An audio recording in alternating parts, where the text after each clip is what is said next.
Welcome back. Those two stories were meant to open your mind and also keep you up to speed with the topic that we are handling today, which is the vanishment or the 12 children that went missing after one of the suspects was arrested on 21st March. I'm joined by Emilian Kaima, the Kampala Metropolitan spokesperson.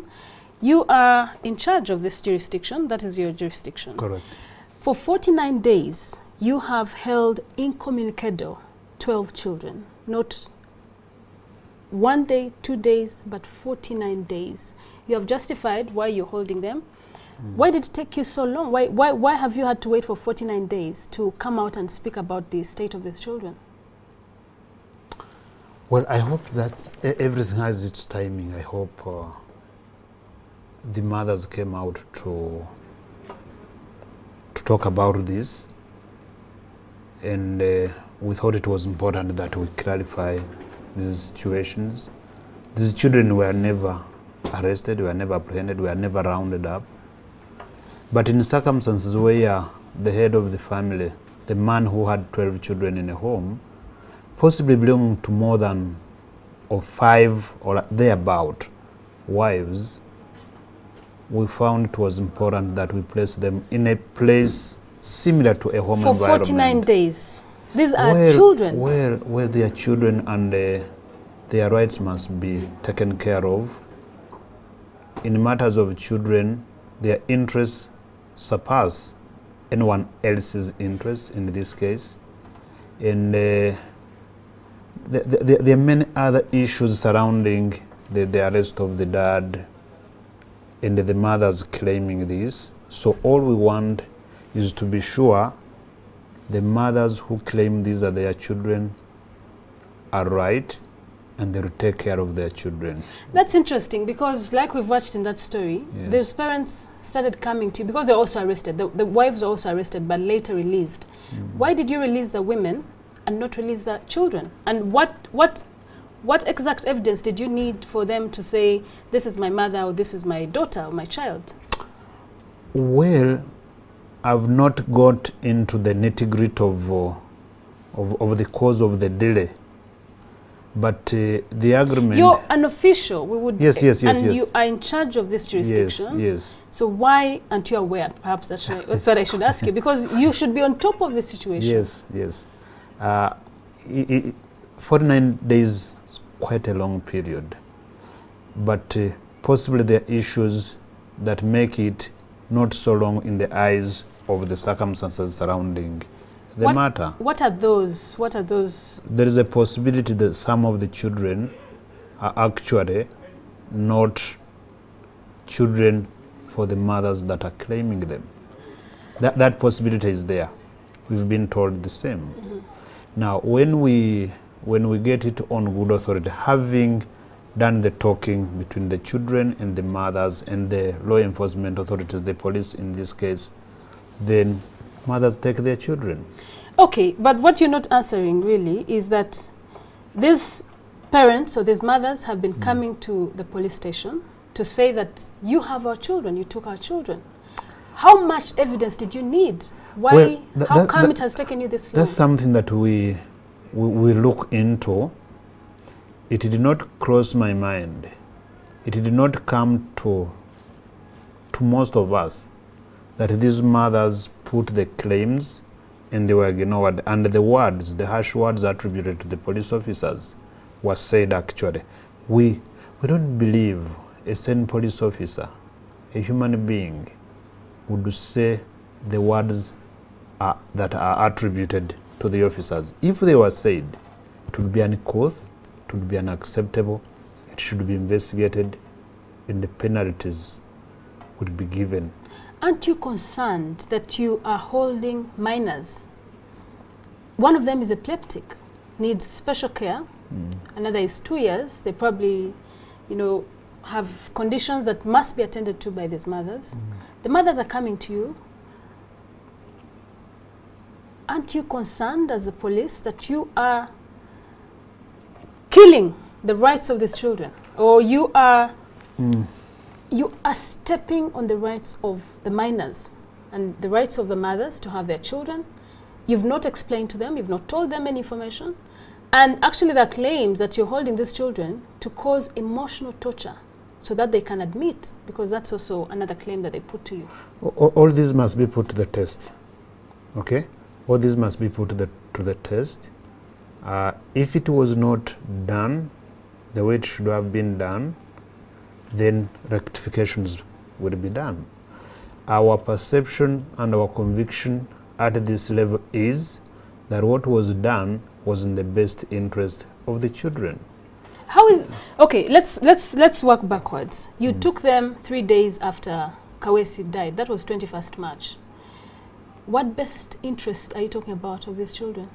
How would we leave them in a home, okay, unattended to? They had an adult. There's a young adult of 20 years. Oh my! One of the issues that we discovered, that one of the minors, hopefully 15-year-old or thereabout, had a baby herself. They had neighbors. It's not your duty to look after someone else's children. When you actually came and illegally got them out of that home, it's not your duty.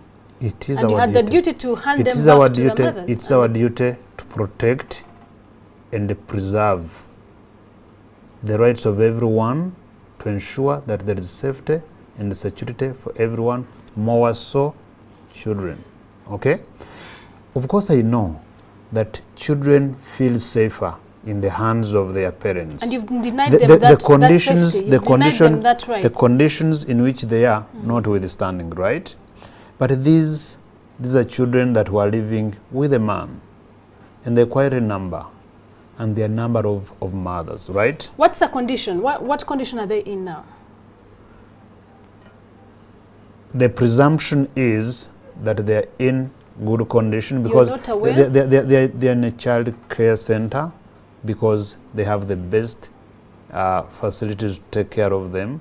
As we connect the particular children to their mothers, because that's the connection, that's the safety, that would provide the safety for these very children in the hands of their parents, right? When are we likely to see these children back to their parents? Well, I should use the word soon. How soon? Because 49 days can also be soon, according to you. Very soon. I should say very soon. I cannot be very specific. I want to be open, because I do not know whether we have all these 5 or 6 mothers in place for each of them to take. So what children. exactly, again, what evidence do you need to prove that these are their mothers? Because they will come to you and say, this is my child, this is my child. What more evidence do you need? Well, it depends on the situation. If there is suspicion, because already there is a suspicion that some of the children, some of the women alleging to be mothers for these children might not be, and some of the words flying around may not be true, we need to listen to that. We need to take care of that. And in case there is doubt, obvious doubt, because a child's interest will always be supreme. I'm afraid. Now, if there is doubt, profound doubt, well, we go scientific ways and we hand over this, and we can always prove whether this is my child or your child, and that's it. So I hope it will not be as complicated as it might sound, but if it is, then we owe an explanation to each of these mothers, and of course the children. Lastly, on that, do you honestly feel that you are justified to be holding children between 2 and 20 years? Well, incommunicado, by the way? Incommunicado, in my view, I've been in child and family protection, and I hated it. And the issues of children, and I'm a father, I have children. I've grown up in a home, okay? I've been a child myself. I'm still a child in my mother's eyes. I know the connectedness. I know what it means for you and me probably not have our children in our midst, and that would raise a lot of emotions, okay? But the circumstances under which this is being done may not fully satisfy the eyes of the viewer. But once we explain this in detail, after we have even taken care of of the allegations that are being made, For a long time, then we would be vindicated. For a long time, you denied knowledge of these children. You actually said you had no information, you were not aware. Afande Kasinje. Didn't know. Not knowing something does not mean that we are denying this. But you should know, because you are... he wasn't briefed, hopefully. And if there is anybody who tells the truth, you were adamantly denying that you have the children until you know, press or the NTV and Daily Monitor for that matter came and pushed you against the wall. That's a lie. You had for a long time denied knowledge of this. Nobody did deny. Nobody did deny. I for a fact didn't, did I? So how come you had never told the mothers at least where these children are, so that you begin the process of identifying? That's something that we need to look at more critically, because there are issues that we think ought to be done at that level. Nagalama should have done this. They had contact with them. If it was not done, then we can look at it and correct the anomaly and rectify situations and move forward. Okay? The other claim that the family puts to you is that you have instructed that there should be no visitors to the homes. In fact, it's also alleged that the LC1 chairman has gone there to threaten them. They should not entertain any guests. Why have you done this? I don't think that's true. It's not even tenable. Why would we do that? We went to their home and they said that they're not receiving any guests on the orders of police. Didn't you visit? Did any police officer stop you? Because we are media, but other ordinary people are not allowed there. Even the media are human beings. So the restriction was stopping anybody except the media? Is that what it means? For me, that does not add up. It shouldn't be done. I don't think it was done. And the proof of it is you did visit and nobody stood in your way. Because we had cameras and we had come to interrogate. And besides, nobody can stop us. No. You should also be clear about that. Why? We have always stopped you when we don't need you to visit, for example, my home. I have my privacy and I will not allow you in my home. Okay? We shall find ways of getting the information. No, that's what I'm saying. You won't. Anyhow. But basically, without really making it a laughing matter, I don't think anybody would place that order. If it was there, so if we went you would be the first victims as media that went there and was stopped. No, but nobody stopped you. This is a bit different, because media again is not. There was under strict orders not to receive any guests. Who gave those orders? So people that came and masqueraded and picked everybody that was there. Well, so many words have been spoken about the police. It's so interesting to be a police officer. There are so many biases flying out in the air among the elite and those that are not. It bothers me a great deal when even the elite communities, those who know, seem not to know, and they have because there are a lot of things that you do that ordinarily should not be taking place. But we do explain these. Explanation does not mean that policing is not a piece of cake. It involves taking decisions. Some decisions not very popular, but when you look at it all, you vindicate and you appreciate those who took them. Okay, so what's I already asked you that, but the other concern, of course, has been around the suspects, the state of the suspects. Many of them came, haggard, they showing and exhibiting signs of torture in the cells. How do you respond to that? I don't want to even go into that, but one, we do not torture suspects because they are suspects until proven guilty. Our biggest weapon is the evidence that we would adduce in court, and on the strength of that evidence, courts take a decision. Even I saw in the script that they were being tortured, allegedly being tortured to extract confessions. A confession given under duress is not admissible in courts of law. Okay, but that's interesting. That's critical. And we're soon opening this discussion to our viewers who are going to be asking a few questions to you or me. That's very interesting that you say you don't torture, because there are people that have been to jail, they've come back and they have told harrowing stories of how you had to press them against the wall, to use all the means possible to try and get them to confess. Even these women have said that you just need to accept that this man did not sleep here on Thursday and we can set you free. And they said they did. And it's on record. Human Rights Watch has done a lot of reports. A lot of human rights bodies have done reports that implicate you in this torture. But you see, I've issues with those reports. I honestly have issues with those reports. Many of them are reports that are just left there hanging. So how did those suspects get the ones that they have? Were they fighting let's conclude casually and this. they get the ones? Let's conclude this. To stand and cast darkness does not change anything. That's okay. If there are people that are being tortured, I would never want to be tortured by anybody. That's fine. Right? But let's talk about the suspects. We're going to talk about you later. Let's talk about the suspects. How did they get the wounds that they have? I don't know. If anybody... Because they were arrested. Well, I don't know. Okay I really don't know, and I don't want to speculate. But if anybody tortured them, let them bring it to the attention of the organs that address that, and let people be called to order. Okay? The laws are clear. The Untorture law is there. Even before the Untorture Act was passed. Don't you think you're failing in your roles as police? Well, my feeling as a police officer, as a practicing police officer, is our work is quite hard. Fighting all these kind of crimes is not a piece of cake. But we have also so many people out there who think like you do. But we want to... Who witness what I'm talking about as well? Well, you have the media. Okay, you have the media that will influence people's thinking. No. They have been there and they've seen it. Let's open this discussion to our viewers.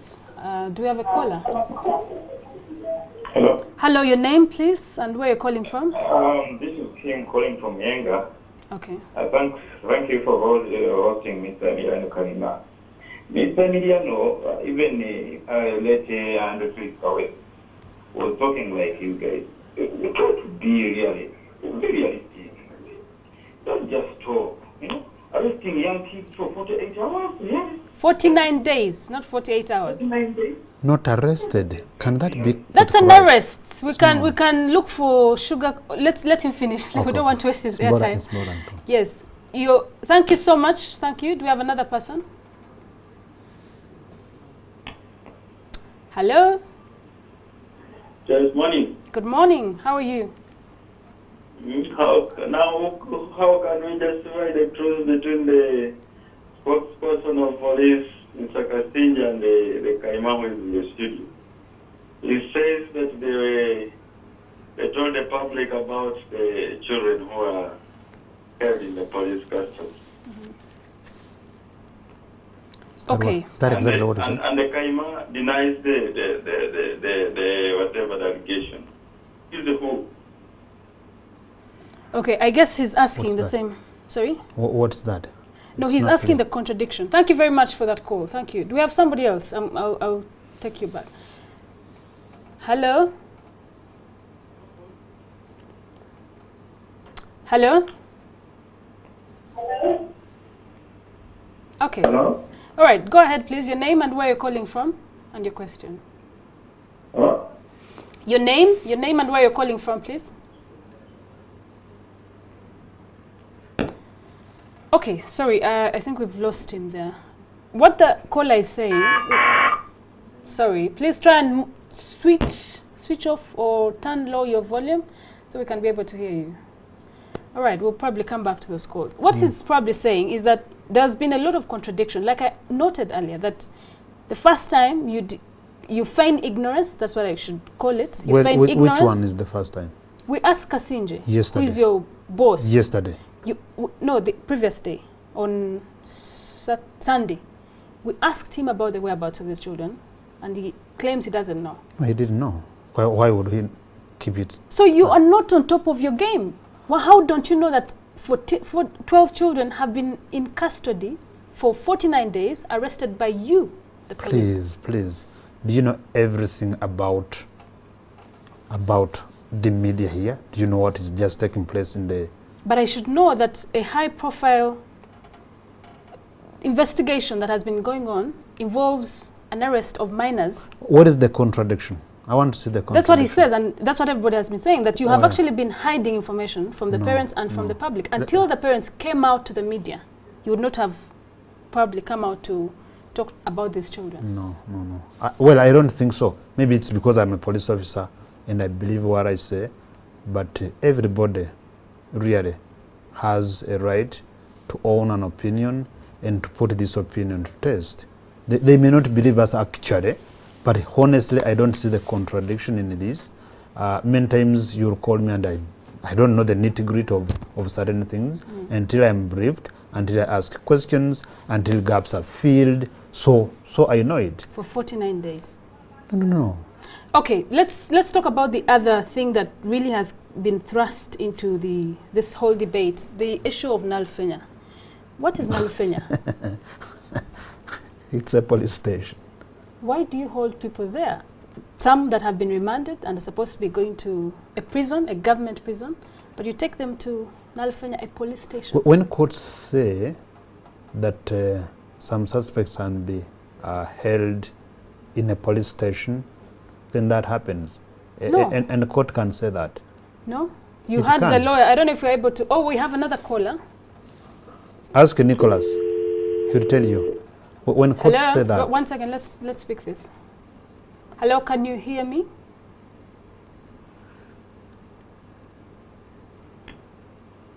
Okay. Sorry, we lost you. Hello?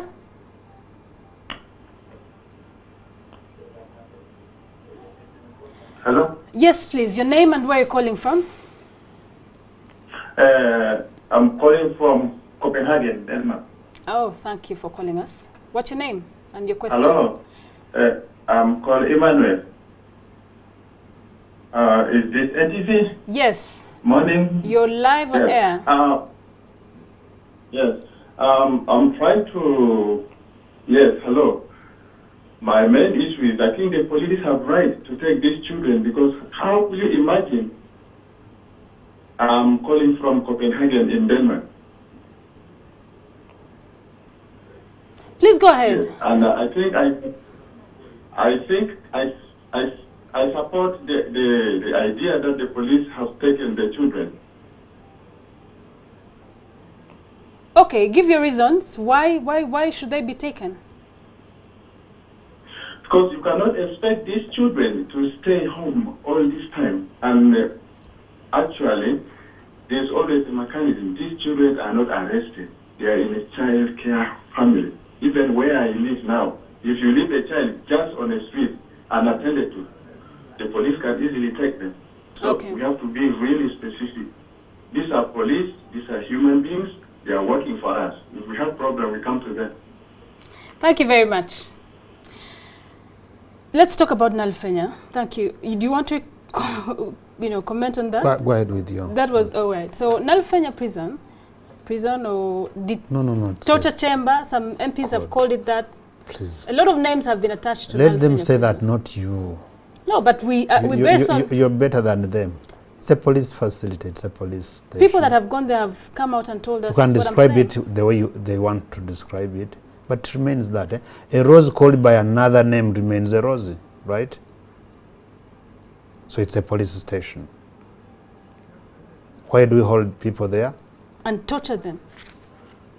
Did I explain that we don't torture people? Torture is unacceptable. You see, it's good to do PR, but we also need to have facts.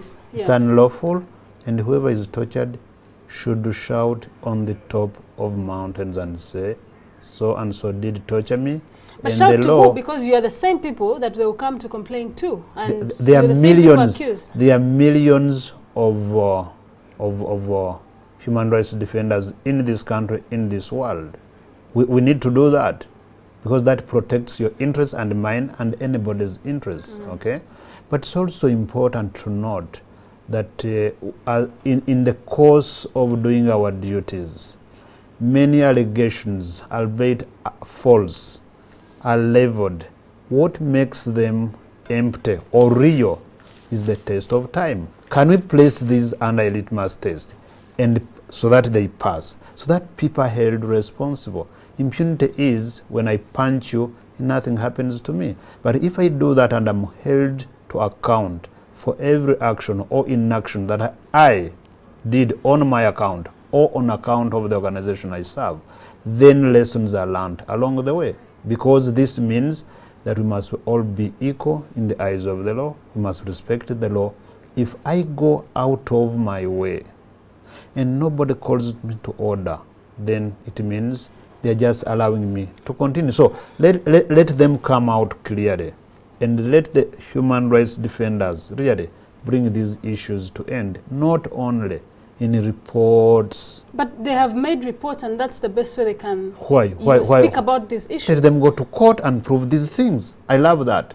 Because then, how will you curtail the possibilities of one... You remember the case we had of Kaihura in court and how it ended? We still don't know how that ended, by the way.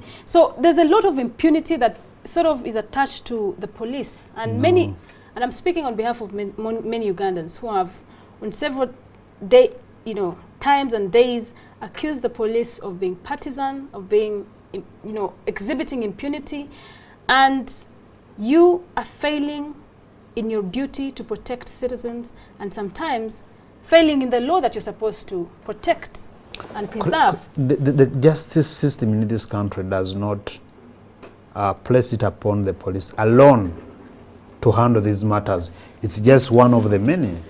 So if it's the office of the DPP, it's the courts of law. So if we are failing, the rest can do what they have to do, and I can tell you, will be called to order. In our how many individual more capacity, times do you need to be called to order? Okay. As many as possible, so that we measure up. My feeling is we do the best work we do. When I move around, people will tell you, here we are not happy, here we are happy. It's a balanced view. When I come to the studios here, it's like a slaughterhouse. It's not a slaughterhouse. We're just trying to get the best of you. So let me just flash this headline. Dogs trace thieves to police barracks in 5 seconds. What does this mean for the police? I don't know if you're able to see it. Dogs trace thieves to police barracks. Already investigations are being done to find the culprits and to prosecute them. Okay. Thank you very much. My director is really on my neck. We have to conclude this. Thank you very much. I've been speaking to Emily and Kaima. But you have not been very specific. So what do these women have to do, the mothers of these children? Do they have to go to Nagalama now? And will they be able to get their children? Well, to start the process of having their children, yes. Thank you very much, Emily and Kaima. NTV broke that story for you. We will continue to be on top of it, and we hope that those children can be reunited with their mothers or relatives as soon as possible. And that was Everyday Life. My name is Shilan Rochester.